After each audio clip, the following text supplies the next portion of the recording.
Sekretaris Tuan Skyes, rencana pengepungan gagal. Apa? Fenrir Skyes berdiri dari tempat duduknya, gagal. Tidak mungkin. Sekretaris, 500 orang yang partisipasi dalam rencana pengepungan semuanya tidak bisa dihubungi. Selain itu, 300 preman kota Geffen sudah menduduki kota Midgar Asset Underground kita. Kita sudah kehilangan hak pengendalian kota Midgar Asset Underground secara total. Apa? Suasana hati Fenrir Skyes terasa seperti baru saja kesambar petir, dia merasa sangat tercengang. Tubuhnya mulai gemetar, Fenrir Skyes menekan dadanya dan jatuh ke lantai secara perlahan. Gawat, yang di luar cepat masuk, Tuan Skyes mengalami serangan jantung. Reka Valkyrie mengendarai Santana milik Piccolo kembali ke 324 Jalan Nagoya, tiba di depan Santana yang bobrok. Santana tetap parkir di tempat, tidak ada yang mencurinya. Dibiarkan di tengah jalan seperti ini pun tidak ada yang mau mencuri mobil ini, dari hal ini sudah bisa tahu seberapa kuno dan tuanya mobil ini. Namun, Reka Valkyrie tidak memiliki maksud mengganti mobil ini. Hal ini tidak berhubungan dengan uang, mobil ini telah menemani istrinya lebih dari 10 tahun, membantu istrinya menghalang angin dan hujan. Jadi Reka Valkyrie sangat menyayangi mobil yang bagai teman lamanya. Reka Valkyrie mengeluarkan ponselnya, menelpon ke Abeno. Abeno, ban yang aku suruh kamu bawa tadi, apakah kamu sudah membawanya? Abeno tersenyum dengan malu, maaf Tuan Valkyrie, pikiranku terpenuhi dengan masalah menduduki kota Midgar Asset Underground, aku melupakan masalah ban, siapa tahu, Reka Valkyrie malah marah, ketawa. Kamu masih berani ketawa. Bukan fokus mengurus masalah yang penting, kamu malah berpikir mau menduduki kota Midgar Asset Underground. Kamu tidak tahu lebih pentingnya ban atau kota Midgar Asset Underground. Pertanyaan Reka Valkyrie ini membuat Abeno bingung. Abeno berpikir, aku tentu saja tahu, tentu saja lebih pentingnya kota Midgar Asset Underground. Tapi mendengar nada suara Reka Valkyrie, sepertinya yang lebih penting adalah ban. Cara berpikir Tuan Valkyrie memang berbeda tingkat dengan orang biasa. Abeno segera meminta maaf, Tuan Valkyrie, sangat maaf, semuanya salahku. Tapi Anda tenang saja, aku akan segera menjemput Anda dengan Mercedes. Untuk Santana itu, aku akan mencari orang untuk memperbaikinya, kemudian mengantarnya kembali kepada Anda. Jawaban Abeno ini berhasil membuat kemarahan Reka Valkyrie agak mereda. Baik, cepat datang cari aku di 324 Jalan Nagoya. Tidak lama kemudian, sebuah Mercedes yang mewah dan cantik berhenti di hadapan Santana. Begitu berbanding, kejelekan Santana menjadi semakin menonjol. Abeno berjalan turun dari mobil, menyerahkan kunci mobil Mercedes kepada Reka Valkyrie. Tuan Valkyrie, Anda pulang dulu dengan Mercedes-Benz ini. Aku akan cari orang datang menarik Santana ini. Reka Valkyrie, lepaskan ban Mercedes. Abeno, Tuan Valkyrie, sepertinya aku salah dengar. Apakah Anda suruh aku melepaskan ban Santana? Reka Valkyrie, lepaskan ban Mercedes, pasang ke mobil Santana. Cepat, aku lagi buru-buru. Abeno, apakah orang ini tidak salah? Satu ban Mercedes-Benz saja sudah lebih mahal daripada mobil Santana ini. Lepas ban Mercedes-Benz untuk pasang ke mobil Santana. Apakah mobil Santana ini sanggup menerima ban Mercedes-Benz? Abeno mengeluh di dalam hati, tetapi tidak berani menunjukkan di wajah. Abeno menahan rasa frustrasi di dalam hati, mengganti ban Mercedes-Benz ke mobil Santana.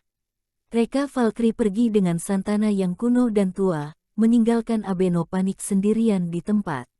Santana yang kuno dan tua menggunakan ban mobil Mercedes-Benz yang mewah, penampilan ini sangat tidak serasi. Di jalan tol Tomohiro, sebuah Maserati merah sedang melaju dengan kencang.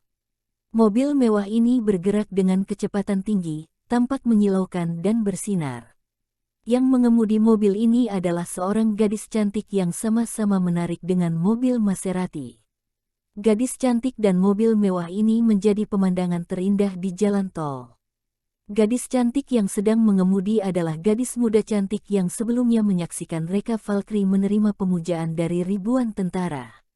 Setelah melihat bayangan belakang pria itu, gadis cantik ini langsung jatuh cinta dengan tergila-gila kepada pria itu. Bahkan waktu mengemudi, bayangan belakang Reka Valkyrie terus muncul di pikiran gadis muda itu.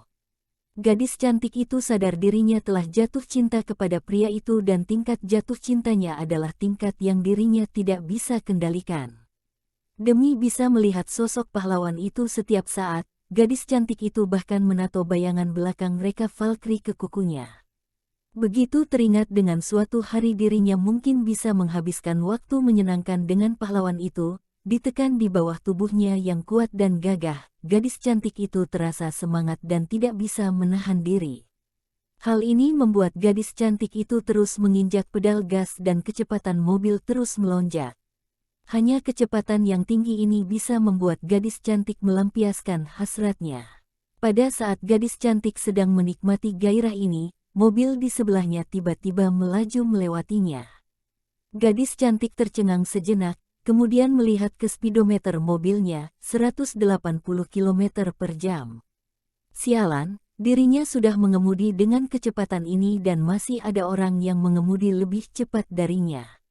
Gadis cantik itu segera melihat ke depan, ingin mencari tahu mobil mewah seperti apa yang bisa melampaui kecepatannya. Namun, mobil di depannya ini membuat bola mata gadis cantik ini hampir jatuh ke lantai. Santana. Yang di depannya adalah mobil Santana yang kuno dan tua. Selain itu, ban mobil Santana ini bukan ban mobil aslinya, tapi ban mobil Mercedes-Benz. Sialan, gadis cantik itu menginjak pedal gas dengan emosional, Maseratiku yang mewah ini dilampaui oleh Santana. Apakah aku tidak mau wajah? Harus kejar. Gadis cantik itu menginjak pedal gas, bermaksud mengejar mobil Santana itu. Namun, begitu gadis cantik meningkatkan kecepatan mengemudi, mobil Santana di depan juga ikut meningkatkan kecepatan, sampai mencapai kecepatan 200 km per jam. Maserati gadis cantik juga mencapai kecepatan 190 km per jam. Di bawah kecepatan seperti ini, gadis cantik merasa sangat ketakutan. Karena terlalu takut, gadis cantik tidak berani mengejar lagi dan hanya bisa menurunkan kecepatannya. Gadis cantik melirik ke pengemudi mobil Santana dengan wajah tidak puas. Namun, begitu melihat bayangan belakang pengemudi mobil Santana, gadis cantik langsung merasa emosional. Bayangan belakang ini tampak sangat familiar. Jangan-jangan ini adalah bayangan belakang pahlawan itu. Dua gadis cantik itu segera mengangkat tangan, melihat foto pahlawan di kukunya, berbanding dengan bayangan belakang mobil Santana. Mirip. Benar-benar terlalu mirip. Mau dari gaya rambut, bahunya yang lebar, bahkan baju yang dia pakai. Pahlawan, orang ini benar-benar adalah pahlawanku. Hal ini membuat mata gadis cantik berair. Ternyata pahlawan miliknya tidak hanya memiliki kekuasaan yang luar biasa, cara mengemudinya juga begitu berbeda dengan orang biasa. Pria milikku memang terlalu sempurna. Sayangnya, pria yang luar biasa itu menghilang dari tatapan gadis cantik dalam waktu singkat. Gadis cantik merasa sangat sakit hati, air matanya mengalir dan dia diam-diam bersumpah di dalam hati bahwa dia akan menemukan pria ini dengan cara apapun. Pahlawan milikku, Reka Valkyrie turun dari jalan tol dalam waktu singkat. Dia tidak buru-buru pulang rumah, tapi pergi ke bengkel dulu untuk mengganti ban mobil Santana kembali. Kalau Tokia Mashita tahu Reka Valkyrie melepaskan ban mobil Mercedes-Benz untuk mobil Santana, dia pasti akan memarahi Reka Valkyrie dengan alasan boros.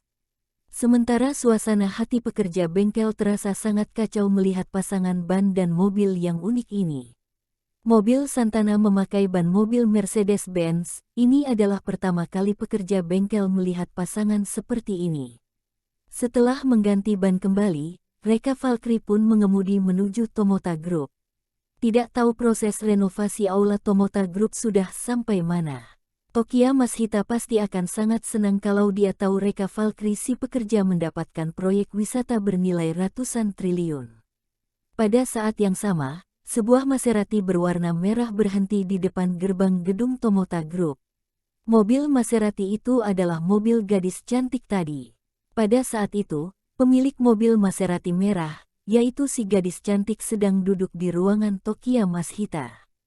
Gadis cantik itu memandang foto di atas kukunya dengan wajah bahagia. Adikku Tokia, kakakmu ini sudah jatuh cinta.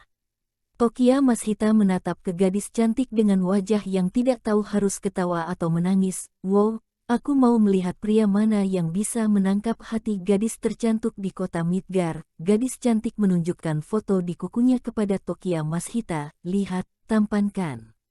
Tokia Mashita, bisa melihat apa dari bayangan belakang? Apakah kamu ada foto depannya? Gadis cantik menggelengkan kepalanya. Tidak. Sebenarnya, aku juga tidak pernah melihatnya dari depan. Bahkan bayangan belakangnya saja juga aku hanya melihat sejenak. Apa? Tokia Mashita tertawa. Itu. Dakota, apakah kamu tidak terlalu gila? Hanya melihat bayangan belakang orang itu sejenak dan kamu sudah jatuh cinta sampai tidak bisa menahan diri. Sampai menato fotonya di kukumu. Di dunia ini yang begitu luas, hanya penatua Biksu Tong yang hanya bisa melakukan hal ini. Tapi, Biksu Tong adalah beku, tidak bisa menikah. Jadi, kamu jangan mimpi lagi. Kata-kata Tokia Mashita membuat gadis cantik menjadi marah. Diam. Aku tidak mengizinkan kamu menghina pahlawanku. Pahlawanku adalah pria yang berdarah panas, bukan beku yang lembut dan ragu. Tokia Mashita, baiklah, pria milik Dakota memang paling hebat. Aku percaya suatu hari dia akan datang menikahi kamu dengan menginjak awan yang berwarna-warni. Gadis cantik tersenyum dengan mabuk. Tentu saja. Di dunia ini hanya dia yang layak berpasangan denganku. Demikian juga, hanya aku yang layak berpasangan dengannya. Kami berdua adalah pasangan yang ditakdirkan oleh Tuhan. Oh, iya Tokia, dia kemungkinan besar turun dari jalan tol kota Geffen, berarti kemungkinan besar dia adalah orang kota Geffen. Kamu harus bantu aku menemukan dia.